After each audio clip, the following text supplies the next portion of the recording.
Today, we are here to talk about Recommerce, and I want to give you a little bit of context around why I felt this area was so important to talk about. E-commerce has become so broad, it's such a huge area that there hardly is any sort of really global community around e-commerce. It's a lot of specialized fields nowadays. And I think that these pockets of specialization are extremely important and fascinating, and one of them is definitely Recommerce these days. So today I'm joined by you, Monica Trabjerg Balle. You're one of those experts in a special field around e-commerce called Recommerce, so we're going to talk a lot about that today. But for starters, I want to dig a little bit deeper into your experience as a head of e-commerce in the past before we sort of get into the details about Create to Stay, where you're the chief commercial officer now, and the whole e-commerce experience. So why don't you just walk me through the typical day of a head of e-commerce? What was on your mind back when you did that, and what did your day look like? Yeah, thank you. And thank you for having me. It's a pleasure. As my past as head of ecom in the latest job I had was in a Danish shoe brand called Roccamore. So we were a small organization. We had both physical stores and, of course, the online store, which I was head of.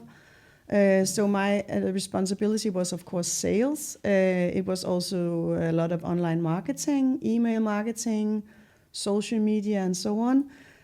So what was on top of mind was I think a lot of looking into all these different channels, what is performing well, what is not performing very well, what should we look into doing even more about, what products are selling, what is maybe not selling that well. So it was. I don't really think any day was the same. There was always a lot of things going on, new ideas. Let's try this out. Due to the fact we were such a small organization, we were super agile. So if you have a good idea, it was always a possibility to test it off and just see where we could go with that. Also, we had a very big community, so that was also something we look into. What is top of mind with the customers today? But of course, also just like the basic thing of doing e-com, like managing products, managing the warehouse, looking into the results, what is selling today, and where are we on the target. But there was so many things, and I think it's a general thing for e-coms that they are responsible for a lot of things. So they are like in the center of the company. So you're also talking to the customer satisfaction team. Are there any issues on the PDP? Do we lack information on sizing, or is there big returns on this specific item? What can we do about that? Also, the whole content thing is a big thing. Just before here, we talked about AI and doing images within AI, which would help out a lot. We didn't do that, so there was a lot of physical things around doing content. Do we have the shoe for the shoot on Friday? Is the model fit? All things like that. So I really, really love that job because it's such a huge impact on the company, and there's always a lot of things to learn also because it's an evolving area. There are so many things you can dig into and know more about. One of them is Recommerce. You love the job, but so why did you change course now? Well, I was with Roccamore for 4 years, which is actually for me quite a long period. But I guess that's also because it was never ever boring.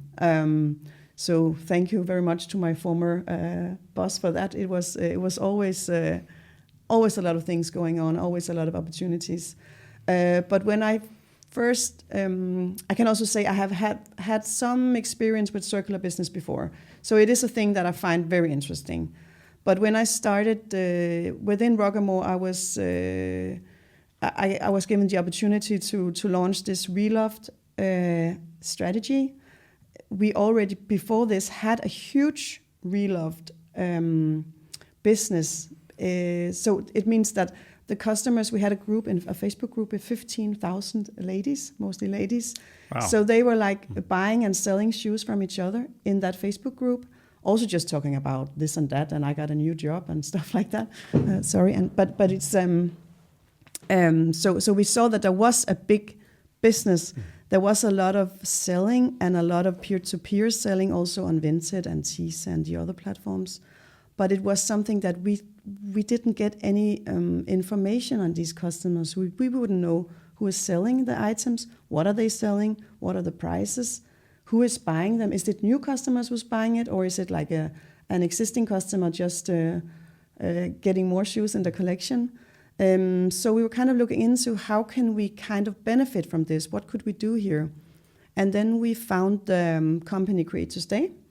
And we spoke to them about this. And actually, we were the first shoe brand to enter the Recommerce within Create to Stay, which was pretty interesting also because you wouldn't think that you could resell shoes.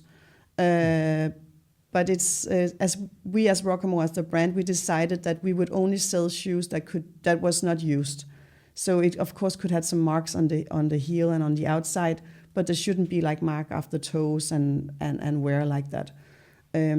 So it was more like if you just have some shoes you never worn, and it can happen that you can buy shoes that you don't wear. So Sure.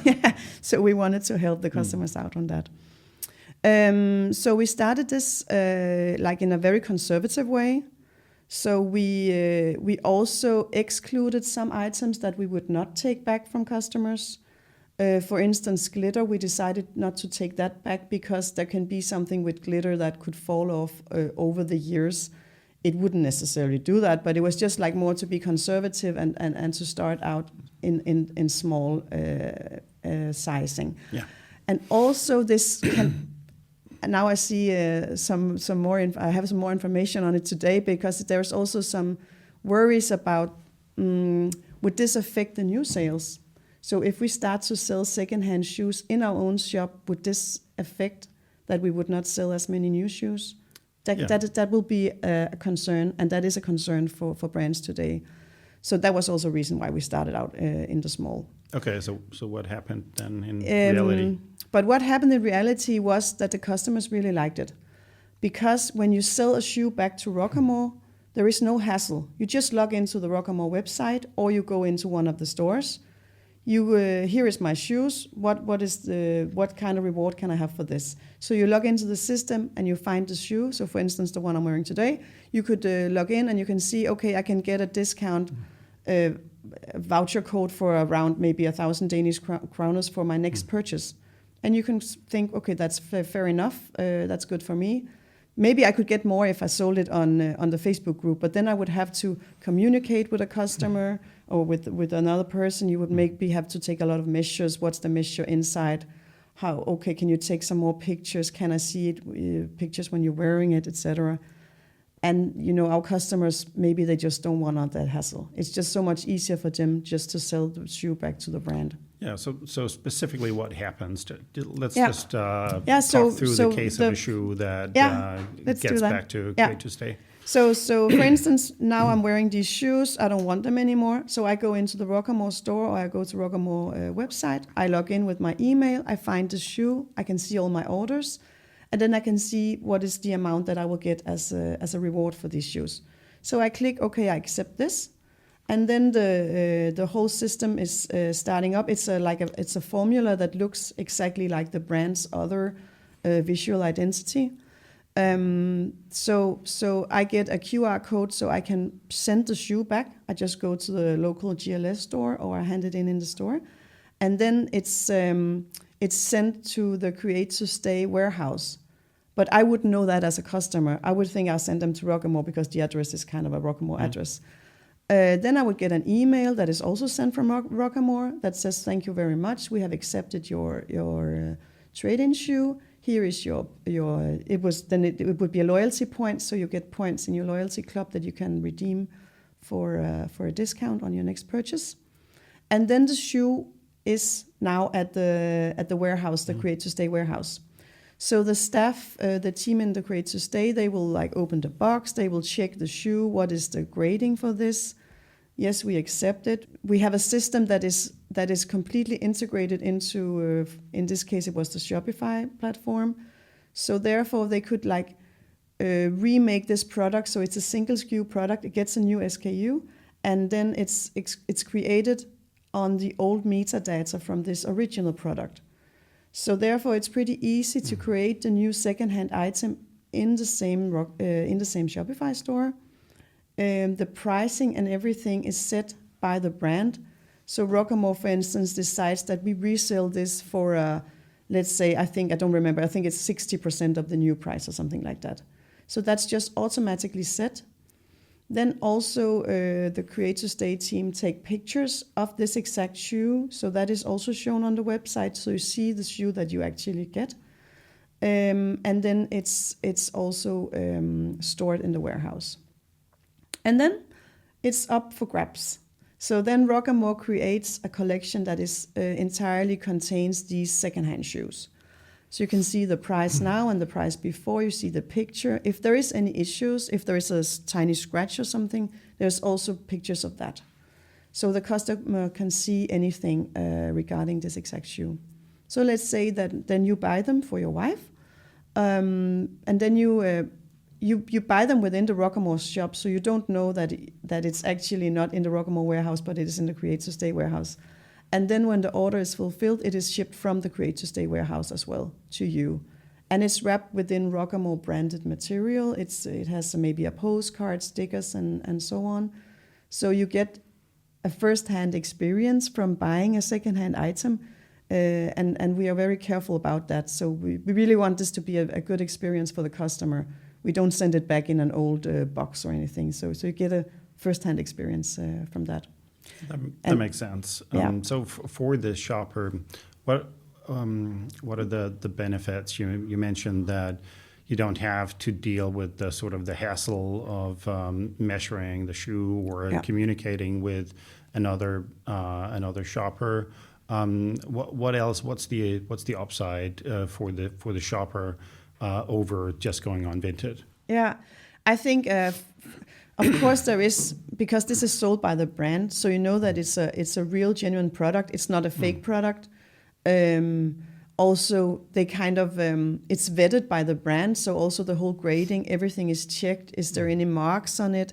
If we have in Create to Stay, we have around 30 brands there, and we check all the clothing. It's cleaned. So we have a professional cleaning company that takes care of that. If there is anything wrong with it, we repair it. So you know that it is vetted and it's graded, and we know that the product is fit to be sold again.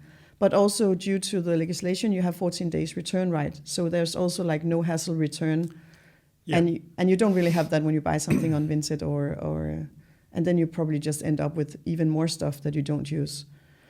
So that's a clear benefit, and also you have the whole.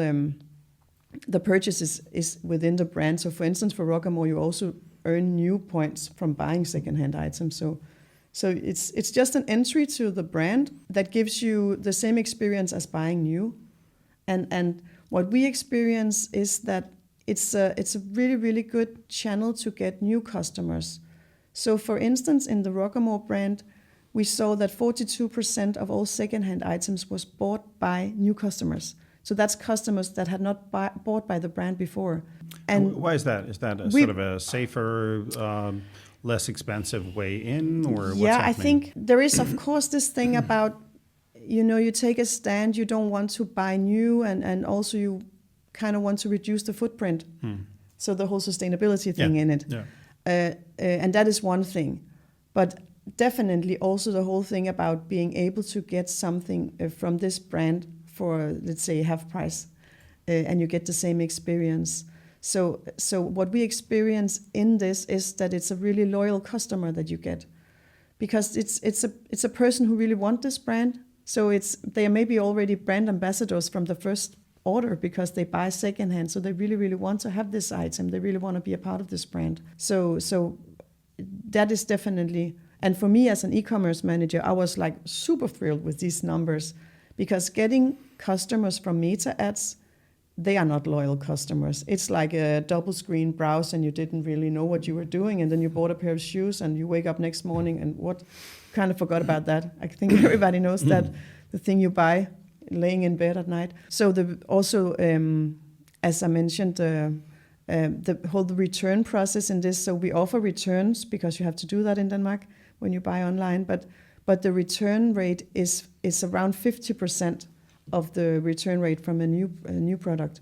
So we see Compared that, to and that's a new product. Okay. Yeah, and that's both That's within pretty the remarkable. shoes and also for fashion brands. So we have some of the customers in Create to Stay that have almost no returns on secondhand items. So you really buy something that you really want. There's also this thing as when you work with marketing or e-commerce, there is this whole FOMO thing. Because a lot of us, we work with, for instance, the Roccamore, they are limited edition. Most of the items are limited, so there is only this number of shoes. But when you get your hands on this secondhand item, there is just this one. So so the whole thing about integrating it into your Klaviyo email marketing it's a super cool tool, because you can. So if you have a browsed it or abandoned basket, it really makes sense to do FOMO communication. As this is a single SKU item. Yeah, that makes sense. Yeah. And I want to sort of elevate it a little bit and ask you to explain what are sort of the entire field of e-commerce. What does that include? Now, we've talked about the particular create to stay approach with a certain brand and so forth. What are the boundaries of it? What else is inside that box of e-commerce? The biggest thing and the thing that has been existing for a long time is the whole peer-to-peer market, as we all of us know, eBay, for instance.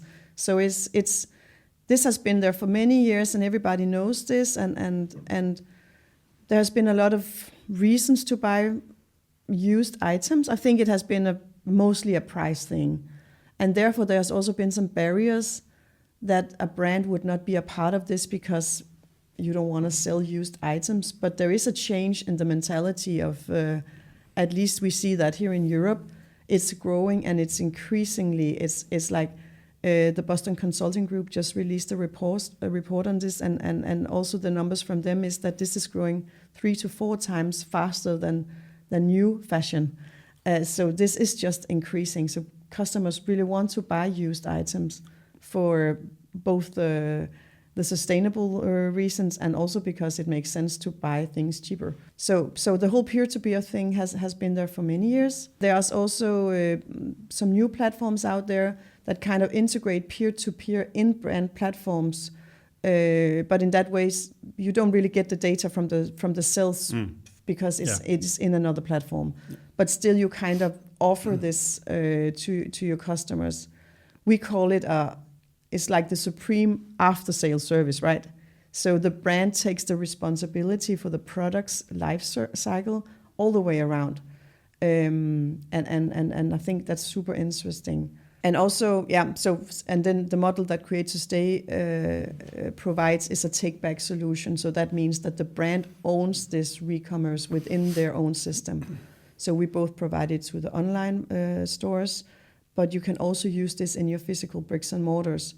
Because today there's also some challenges about getting people to enter the regular physical stores, because everybody's just shopping online. And what should you do in the store? You should do something to make it interesting to go there. And in Roccamore, for instance, it made super sense that people could bring their old shoes and you could have a chat about them, and then they would get a voucher discount for purchasing new shoes.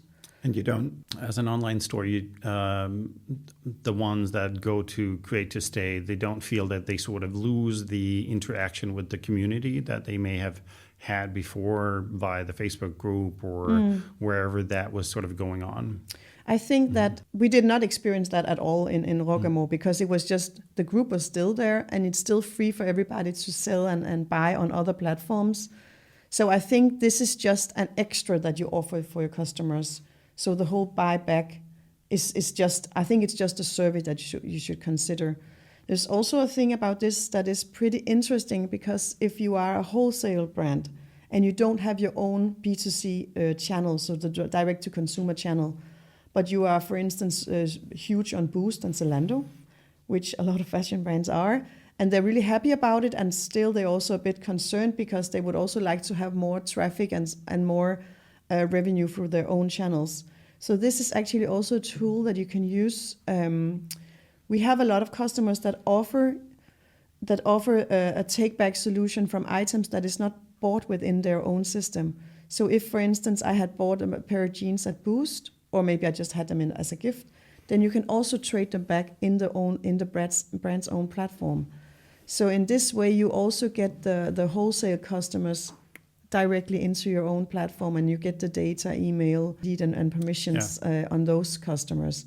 So that's also a super interesting tool. So I don't think that you lose any relations with your customer. I think it's the other way around. You get even more contact, you get even more loyalty. Because the whole thing about, also because this is still a unique thing, it's like a really small percentage of all fashion brand and lifestyle brand that offers this. So this is still super unique.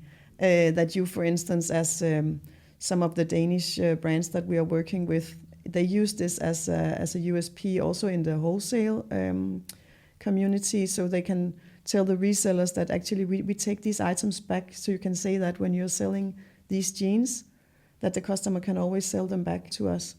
So what's the if when you are approaching a new prospect, what are sort of the characteristics about them as a company? At what point of sort of maturity do they need to be at, or what kind of purpose do they need to be married to for it to make sense to start a reloved sort of aspect of their own e-commerce business? I think it's a super good question, and we're also talking a lot about that because we have so many different customers in Create to Stay today. So for instance, we have the Roccamore, of course. It's handmade shoes, and it's okay. That's a pretty weird thing, but it's working really good. The numbers are really good. Then we have some outdoor brands, hunting brands, and also the whole, because isn't this just a female thing? Isn't it only women who buy secondhand? And no, it's not. It's also growing really, really big within the male audience. So for instance, buying expensive hunting gear, it makes sense that you want to upgrade. You started on this maybe like a beginner hunting gear, and then you want to upgrade. That's a man thing. Also, I think, you know, buying bicycles and stuff like that, you need the really good gear. So we see that it's working really good also in that area. But it's important when we look at a new suspect for Recommerce. It's important for us. We can see that it's super important for us that it's based in the C-level. You know, it has to be the management of the company that really wants to do this.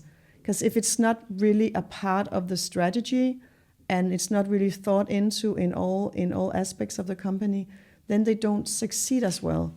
So it's really important for us that it's not just some person that is like super on fire in this. It has to be a thing that is. So if the CEO loves this, then it's a good idea. Yeah, it's kind of what we experience, but it can also grow from the e-commerce staff and then expand into the retailers. It's because we also see that it's working really good when you use this also in the physical stores. We have Spider Sport, for instance, it's an outdoor Danish brand. They do some super cool campaigns in the stores where they take back clothing in the stores. They have this buyback promise, so they're owned by the Danish Scouts. So it's a really Scout kind of, we promise this. It's in Danish called tilbagekøbsløfte.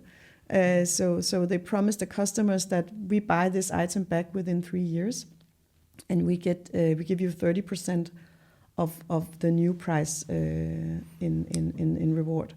So it really makes sense also to use it in the physical stores. I think there's been some backlash, at least with H&M in terms of their program.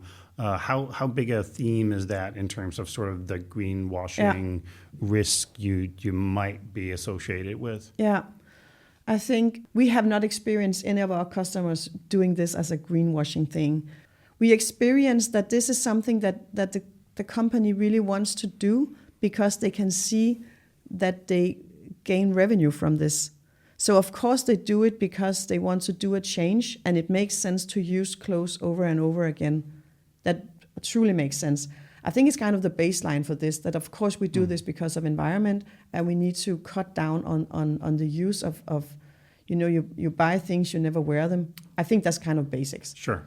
But for this, the reason why I'm so hyped on this is that it's really a beneficial tool to grow revenue, and I would not call that greenwashing because it makes sense the clothing works, gets a longer life, and we can see that the customers buying the secondhand is happy, the customer trading in the items are happy. So yeah, everybody is happy. There's not really any waste in it.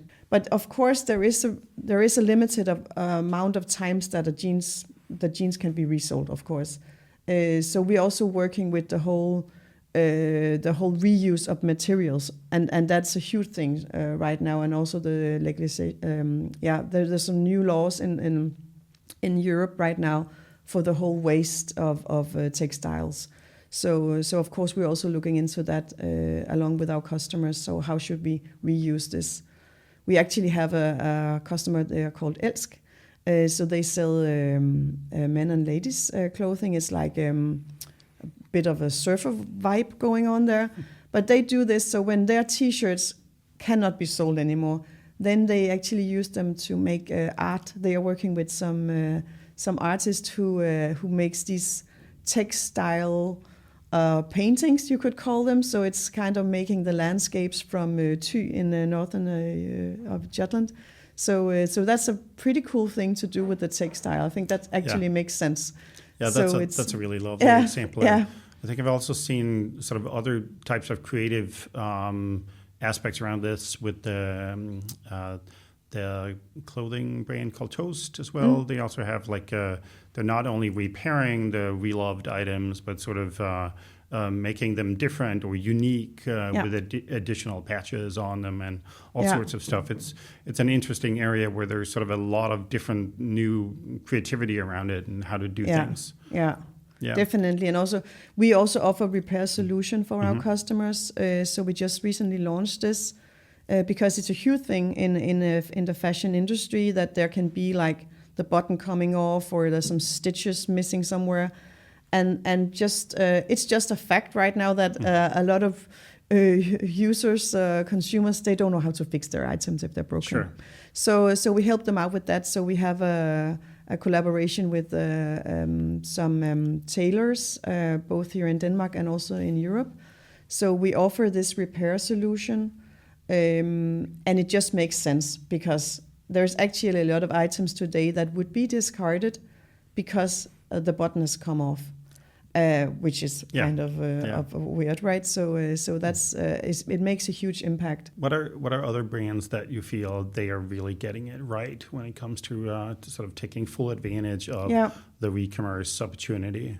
We have, I think, the most of the people that we are working with, they are really doing the best they can and trying to incorporate this into all their marketing and doing campaigns around this.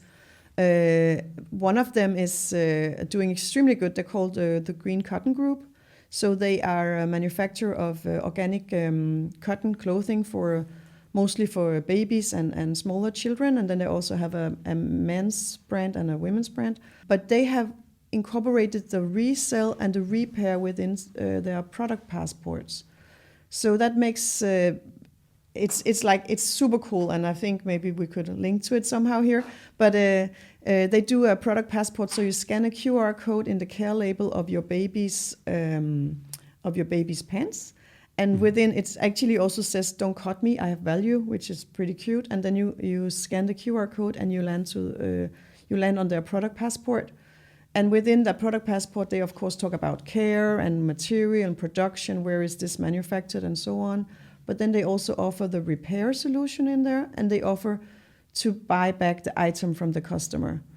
And they see super results on this. They have a very, very loyal customer group. And of course it makes sense because kids outgrow their clothing so many times. I think it's around, is it 7 sizes or something you have in the first year of a baby's life? So there are so many changes in the wardrobe. And of course it makes sense that you buy, you sell back the clothing and then you buy some new, and maybe you just buy new secondhand. So the whole circle is just full on there. And also the repair of babies' clothing is a big success. We see some really, really happy customers. They really like the idea of taking care of items in this way. Yeah, I can imagine that. Yeah. What about the sort of the online shopping experience on the actual web shop? Yeah. Does it always need to be sort of compartmentalized, that it's a special area, or are you seeing interest in, okay, why not surface both new products and reloved products in the same search result, or where do you see that going? I think that, as we spoke about earlier, it's like, if you are afraid that this will ruin the number of new items sold, then you could. We see that often when you start this, when you launch it, then you kind of hide it away a little bit. So it's not in the search results. It's like excluded from search. It's excluded from categories with new products, and then it has its own like collection of used items. But then when they kind of see the numbers and new customers coming in, they say, okay, let's open up a little bit. So then it kind of becomes just a part of the web shop. But we recommend that you have a collection that tells the audience, what is this? What can you experience here? And what can you expect from the product that you receive? We also see PDPs that contains all these images and explanation of the Recommerce strategy for this exact brand. We also see a lot of super cool visuals that the brands produce. So they kind of show a customer in the standing there in the wardrobe, taking out this summer dress. Now it's winter outside. I don't need this dress anymore. Wrapping it down and making a trade-in on the mobile phone, and then receiving a voucher code and buying something new. So we have a really good content around this. Yeah. But where do you see this going? I mean, in a couple of years, when more brands have adopted the approach and have become accustomed to what does this mean logistically and for the shopping experience and the brand perception and everything, is it just going to be completely mixed, and then there's just clear labeling, but it sort of exists all over their online stores, that there is that mix of reloved and new items? Or where do you see it going? Yeah, I think it depends on the brand, because we see some brands, they are actually also taking it back to their own warehouses, so it is mixed with the new items. Okay. So we just provide the whole grading and cleaning and photos, and then they handle all the warehouse and shipment afterwards.